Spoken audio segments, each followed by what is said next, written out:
To the ECHL professional game number 950 for captain TJ Hensink. Walleye going for the sweep over the Steelheads first period. Brandon Hawkins goes glove side for the goal. Walleye picking up where they left off. Idaho ties it up in the second. To the third period, Sean McBride pokes it home for the go-ahead goal.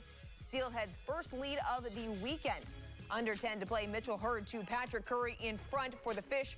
Curry ties it up at 3. A.J. White takes over with 5 to go. The captain goes near side off the post and in. Steelheads regain the lead. White nets not 1 but 2 goals as Idaho avoids the sweep. 5-3 the final from the Huntington Center. Puck management and turnovers come back to hurt the Walleye. We want the crowd to, help us get through some things, but making plays in your own zone like that doesn't help out at all. And, I think these fans would rather go home happy with a big win than seeing, us not manage pucks in our own zone and create turnovers. And at this level, teams are going to feast on turnovers 100%. They're in that attack mentality, attack mode. And it cost us a big goal at the end of the first period. Instead of it being 2-0, it's 2-1. We send it back out to Rick Judson and Matt Melzak. All right, back here at the Huntington Center. Rick, this game here, Toledo, boy, they had a really good start. And Dan Watson talked about it. He really focused on that goal at the end of the first period. I know you did as well. It's 2-0 after 1 instead of 2-1, maybe a totally different game. Yeah, I mean, he talked about behind the back, play. You get a turnover behind the back. You're the last line of defense right there. You turn it over, nobody. Those are plays that are team killers right there. You know what? Even when they got into the third period, Toledo tied the game at 3.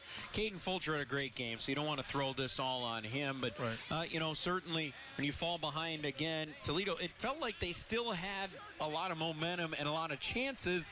They just ended up giving up the next one where they went hard to the front of the net, all 5 guys, and there was nobody back to defend anymore. And that's another, that's the thing. They had they had the momentum. They had some excitement going. They got that one goal. Obviously they were down 1, but there's still time. I think it's just under 2 minutes, and all 5 guys now are going, trying to get something going. But at least you got to at least have one guy back. When you're at the end of a 4-5, 3-3 weekend, the mental part of the game comes into play a lot more. No, it does, and unfortunately you can't use it. Idaho they played just as many games, but yeah, I mean mentally you got to be there, and those are like little mental mistakes that were made that that you can't let happen. Yeah, they can cost you a game. They costed Toledo today. They'll be on the road 4 straight away from home before returning back here to the Huntington Center at the end of March. And Toledo losing today. That's the story from here at the Huntington Center.